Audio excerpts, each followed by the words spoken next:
Hello there friends, welcome back to another episode of Generation Tech. My name is Alan. As we move on to episode 4 of the Skeleton Crew, we're really starting to get to know the main characters a lot more.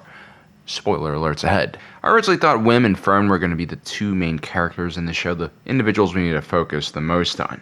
Wim misses his mom. We don't know exactly where she is. It's not revealed. And his dad, while he tries his best, is just not there enough for him. He's working all the time. And Fern, while she lives in a very luxurious house, she also doesn't seem to have a father figure in her life.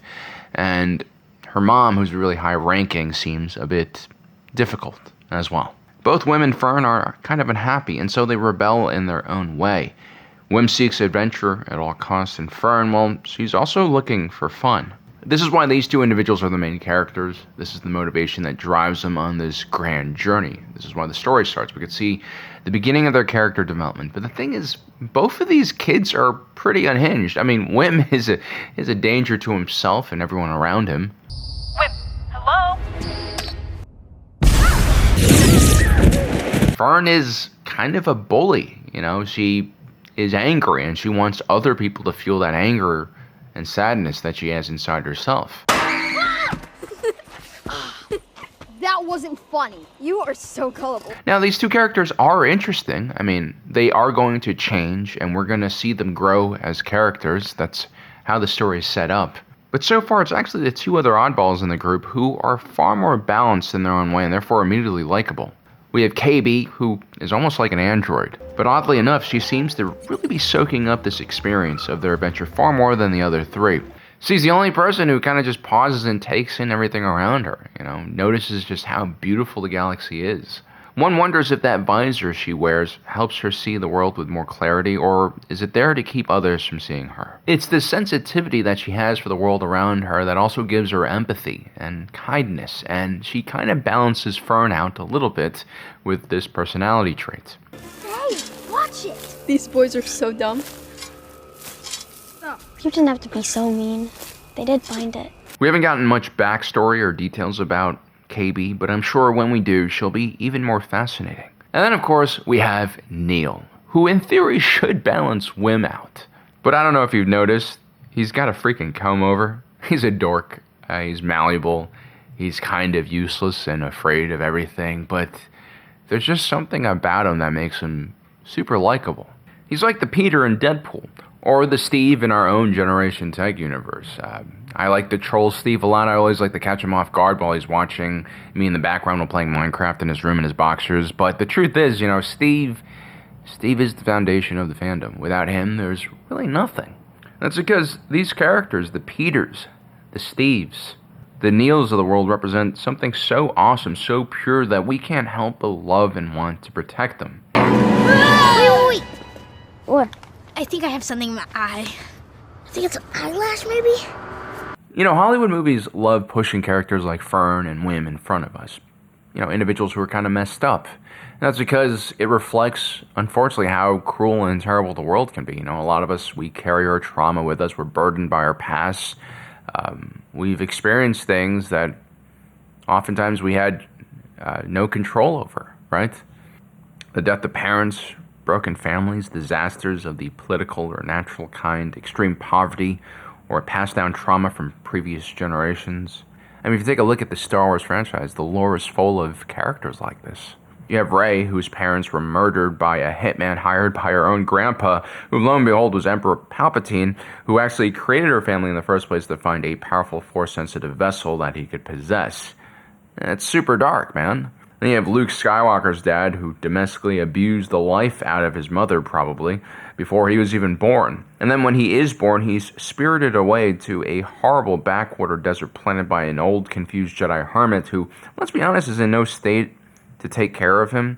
Meanwhile, his twin sister gets to be a fucking princess for literally one of the richest and most important families on Alderaan, which is a paradise. Like, what the hell? One kid gets a cake every day, the other kid has to squeeze moisture out of the air so he doesn't die of thirst. Life is unfair. And to make matters worse, because of their absent and violent father, the twins end up hooking up and almost having an incestual relationship, which, of course, would create a dark side baby. Then you have Han Solo, who loses his family at a young age, joins a street gang, and then gets conscripted into the Imperial Army after dropping out of the Flight Academy. Cal Kestis, who goes through Order 66 before puberty and witnesses his master gets slaughtered right in front of him. Same thing happens to Kanan Jarrus. Ezra Bridger's family are taken from him when he's even younger as political dissidents, and they're murdered in prison, while he becomes basically the Aladdin in Lothal, but a lot more sad. Jyn Erso's mom gets murdered by the Empire and then gets to witness her father die from massive internal bleeding from a bomb, and Cassian Andor sees his father get hung by the Empire and isn't even there when his elderly mother needs him and passes away in the night, worrying about him. I mean, I get it, devastation, suffering, trauma, it shapes us into who we are. And the people who can climb out of those dark-ass backstories and excel are some of the strongest and most impressive people you meet. As a matter of fact, there's like an entire army of these type of people on social media, YouTube, Instagram, TikTok, that are trying to sell self-help books and motivational courses. And look, that's great. It's great that you were born as a crack baby and then survived being a child soldier and then escaped the doomsday cult and then lost both of your arms from contracting salmonella at Chipotle, but I don't want to buy your cryptocurrency or real estate course. And more importantly, a lot of us are broken by our trauma. We carry it as a heavy weight every day, and we don't want to share it with the internet. Some of us just want to forget it. And that's actually kind of okay. It's okay to be overwhelmed by the truly horrific things we've experienced in life. It doesn't make you weak, it just makes you human. Like, you don't need to wake up at 5 a.m. every morning and run 20 miles to make yourself better. Just waking up at 8 o'clock and running 1 mile is good enough, And that's the thing about Wim, Fern, and KB. They kind of just take everything in stride. Their crazy adventure. And that's actually not really normal if you think about it. Being sucked away from home in a weird pirate ship and witnessing death and destruction and almost dying on several occasions, it is not normal. And even when they do break a little bit, like when Fern realizes she almost sucked her crew into a tribal conflict, I just led us into a battle and almost got us all killed. You kind of wonder why it took so long. But then you have Wim, who is completely ready to, shed blood here. I love that kid. It'll be fine. Let's just win the battle and he'll take us to the fallen sector. Are you crazy? As soon as the fighting begins, drop your weapon and follow Fern. But here's the thing, Neel. Neel knew from the beginning that this was all FUBAR. From the second that Warlord took him to that sketchy firing range with all those janky homemade weapons that looked more dangerous to the user than the people you're trying to shoot. I just want to go home. And Neel probably realized long before that this situation they were in was terrible. And I think because in one specific way, he's actually a lot more mature than his crazy friends are. Neel doesn't have a backstory that'll make you sob. It's actually what he's leaving behind that's kind of sad. He's got a loving elephant family. He's got 3 siblings, the twins and the baby. Parents who provide well for his home. He even has that nice jacuzzi bath with a skylight.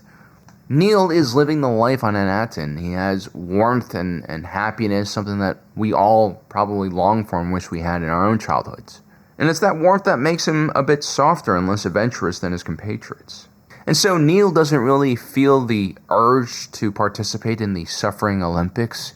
He's kind of okay with who he is. He doesn't need adventure to define his own personality. He knows himself. If it was me, I'd just say I was sorry. No more fighting. But that's probably just because I get too scared. Because I'm from a weak clan. And here's the thing, he might seem like a dork. He might seem useless. But for a kid like Hanya, who's a full-blown warrior, who's probably killed many people because she's on this terrible post-apocalyptic war-torn world, seeing someone like Neel is a fresh breath of air. For Hanya, it's nice to see someone who's honest, someone who isn't lying and cheating because they're completely traumatized by the terrible existence they've lived. Yeah, he totally beat me. Even though he's about half my size.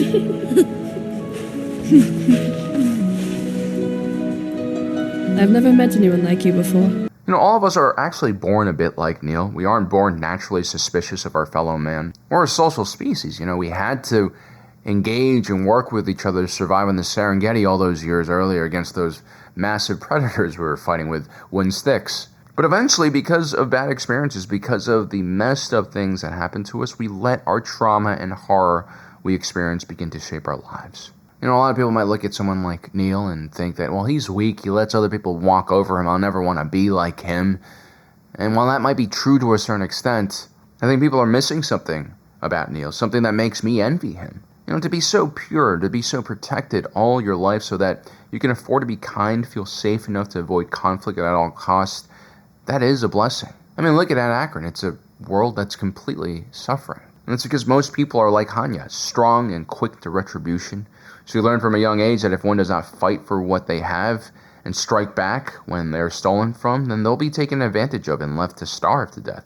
Civilization, a good, stable society, can only form when individuals like Neel can flourish. When individuals like him can exist and not just immediately get killed, bullied, or eaten, that's when you know things are good. A society where the weak, the strange, the different, the really intelligent are protected and not bullied and outed for being, not like everyone else. Because oftentimes where one sees great weakness, there's also great strength hiding in its shadows. And I believe to be kind to others, to be blindly kind, it might be foolishness, but it's also courage. To allow yourself to be vulnerable, to put yourself out there and expose yourself to potential people taking advantage of you. That takes a lot of courage. To express your true feelings, as Neel does, is what the world needs more. Actual communication, honesty, so that we can be on the same page and work out our differences instead of trying to cheat and defeat each other. We need to all act more like Neel, to share our resources with others so that we can all make it together through difficult times. Fighting is bad. If you just keep raiding each other, do you think it'll even ever end? Yes. And honestly, the people who are against these ideas, you'll see a lot of them on the internet and, in the comment section, claiming that they're hard and that, you have to be strong and take from others to be successful. Well, they're not necessarily evil or bad people. A lot of these people are just completely broken and hurt. They've gone through terrible things, and this is really all they know. There are people who believe in this zero-sum game theory, and unfortunately, that's really not how the world works. That's not how you get good results. And a lot of people, again, who think like this are completely traumatized by the things that they've experienced as children. Because hate, meanness, violence, it's like a disease, and it triggers other people's defenses and makes them create armor around their hearts. It needs to be stopped because it can spread easily throughout a society, make people not trust in each other, and gradually everything just breaks down, and you end up with a broken world like at Akron, where people shoot first and ask questions later. It might be corny when you're talking about things like we need to be kind to each other, but this is really the glue that holds civilization together. And I assure you, as bad as things seem today, things can only get worse once we lose that basic agreement to try and help each other out. Also, by protecting ourselves too much, sometimes we also hurt others. Most of us are like that. We're like Hanya. We are terrified of what other people could do to us. We hoard resources jealously because we don't know if we'll be able to survive without them. And this is either because of real experiences we've had or because of the bullshit we see on social media, which is making the world seem even more dangerous and terrible than it actually is. And so a lot of us, we lack the courage to actually take care of our fellow man and woman and put their needs before ourselves. We hide behind these false fronts of toughness and rationality when in truth we're just scared, man. This is what weakness actually looks like. And one can be strong and kind at the same time. It's completely possible. That's why people like Hanya, like all of us, need to see the Neels of the world. Be reminded that there are people out there who are pure and good, who need to be protected and nurtured. And even if we are too far gone and fucked up in the head to actually find peace ourselves, the least we could do is make sure that the Neels of the world can graze peacefully on their well-manicured lawns on Adatton's suburbia. At least that will bring us some measure of peace. Because sometimes the best way to heal your own trauma is by preventing others from suffering from that trauma. Because ultimately you can't sustain yourself being a hard ass and constantly fighting others and being mistrustful. It'll break you eventually. We all need to let our guards down, let other people see us for who we actually are. We need to develop meaningful connections with each other.